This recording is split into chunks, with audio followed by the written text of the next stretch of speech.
Hello, in this video I will show you how to install Microsoft Edge on HOTWAV Pad 8. So you have to start with opening your Google Play Store and now click on search bar and type in Edge and click search and now click install. Now you can click open.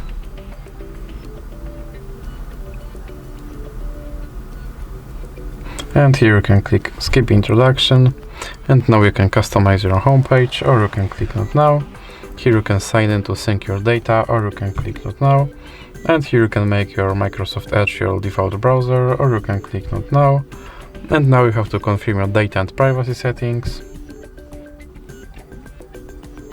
And your Microsoft Edge is now installed and all set up, so that's it for this video.